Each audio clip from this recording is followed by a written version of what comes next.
Hey guys, here to make this pretty quick. Alright, because I just recorded like a 9-minute video, but audio wasn't working because I'm recording it through the YouTube app instead of through my photos because it, for some reason, likes to mess up. Anyway, I have added 2 fake plants to make a sort of canopy, 2 sticky plants like this on the sides of the tank, for vertical movement. Going to be adding more, and I'm going to make a bridge using fishing line and these fake impalo plants. I'm going to hang one here, make like a sort of loop with some fishing line coming down through here, and I'm going to drape those into there, or loop them through it, and stick them to the sides. So that way there's a bridge. Obviously there's going to be a plant here, and that one's going to stay there. And the plant's going to stay there. That's going to go there, so they can climb. Oh yeah, removed the plant in one of the water dishes, like the real plant in one of the water dishes. The other one's behind all this back there. I might move that forward. Use a Tupperware container and some Imaginarium live moss to create a sort of more natural humid hide, even though this Haba Hut would probably make a better one because it would retain the humidity better. But that live moss is supposed to hold in humidity quite well, and the reason I've got this clear Tupperware container instead of the Haba Hut is because I feel like the gecko would be more at home, at peace with being nestled underneath of it. Soft blanket of moss. Nestled in a soft blanket of moss with the leaves sort of draped around it. I might be able to make it even more shaded, sort of, more blanketed and stuff, so it's obviously even better to hide in and whatnot.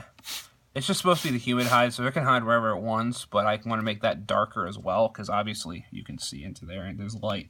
But in here, it's dark, especially because there's dirt sort of packed up behind it, which is, I did that on purpose.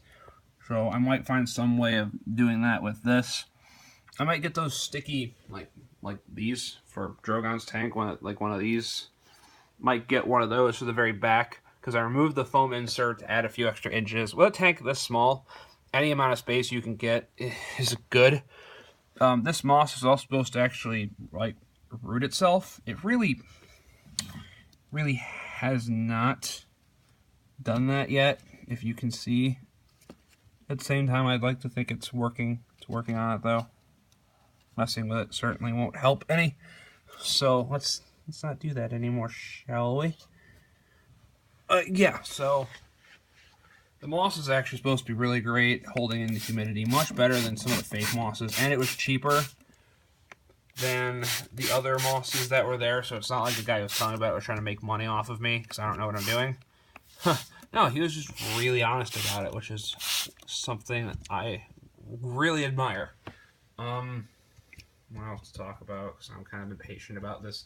This is probably the 7th or 8th time I've had to record this. And it gets shorter every time, which is good. But, I want to leave anything out. Oh yeah, humidity problem. I might put a wash rag up here. So during the day, the humidity kind of goes pretty quickly. I don't want to have to spray it like every hour, because I'm not going to be here every hour. So I'm making a wash rag and put it over this after I spray to help, give the humidity less space to go. Or maybe a wash rag's a bad idea, and I should try something solid like a piece of a box. Because wash rag would absorb the humidity. I don't know. I can test with it. I can experiment. I'm going to be here like all weekend stuff when I actually get the lizard as well. So I've got time to actually test with what would be best. Especially because he's going to be asleep while I'm doing it, because that'd be all during the day. And then at night, it holds humidity quite well. I may have to spray like once. But as he comes out and explores his new home, which he has all to himself, he doesn't have to share a single inch of this with anybody. I may leave his food out. I may actually make him a dish of food, I'm not sure. But I know I'm going to probably throw in a few little crickets here and there to give him something to hunt if he actually does get hungry. They'll be dusted with multivitamin and calcium powder, like D3, so that's supposed to be good for guys who don't get it, but anyway, so yeah, that's pretty much all that I've had done. Next video will be me showcasing the new things I do to the tank, and then putting the gecko into the tank itself, and then taking the lid off its jar. Or I'll loosen the lid up so where it still can't escape while I talk. put it right here on the moss blanket, top the lid off, and then just watch it go. Once he's out of it, I will remove it. Remove the jar, close the tank up, and just sort of observe him.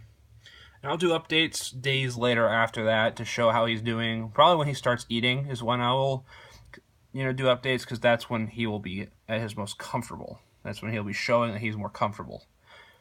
I'll give updates on the plants, and I'll do an episode. I'll just do a video on the plants and my feeder insects, as in how I keep them, and so on and so forth. In fact, I'm going to keep one as a pet. There's a tiny little superworm in here. And I know it's a superworm because it's thicker than the mealworms, and obviously hasn't pupated yet, because I think a regular mealworm would have by now. But it's actually too tiny to see in this really small layer of the substrate. It's actually too small to see even in this. So, oh, there it is. I think I'm gonna call it Sam. I don't know why. This is Sam. As Sam gets bigger, ooh, Sam looks like it might molt. As Sam gets bigger, I will definitely sort of showcase that. It's going to stay in this container no matter what, because even an adult superworm would be pretty small in that container.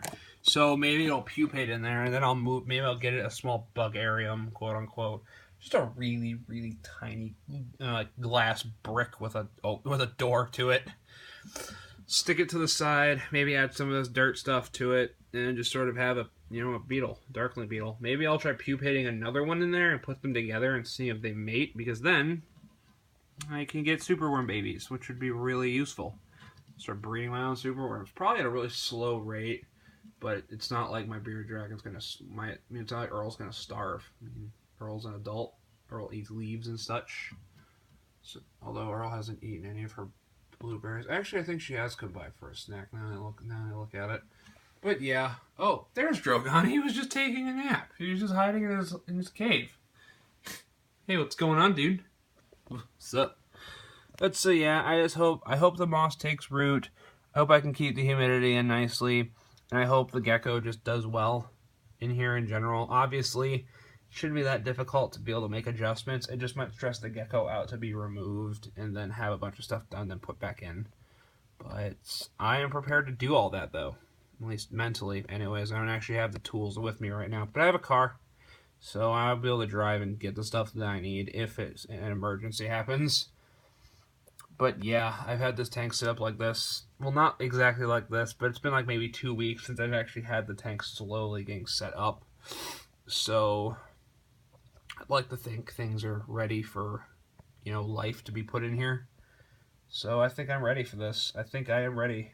I was really nervous and jittery about it before, but I think I'm ready for this really easy task now. It's supposed to be easy to take care of.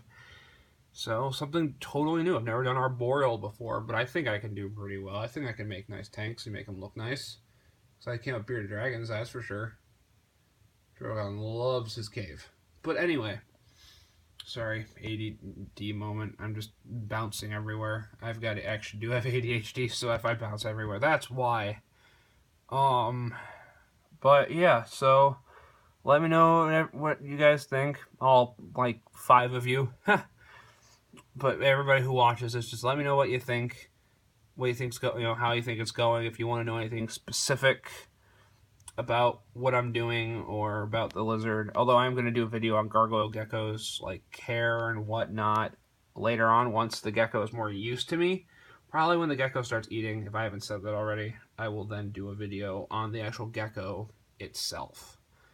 But yeah, so just let me know what you guys are thinking and how you guys think I could do better and make this, sort of a better experience and whatnot. But we will talk about that later. Superblade 7, Drogon, and Earl will all be signing you out. Also, think of names, potentially.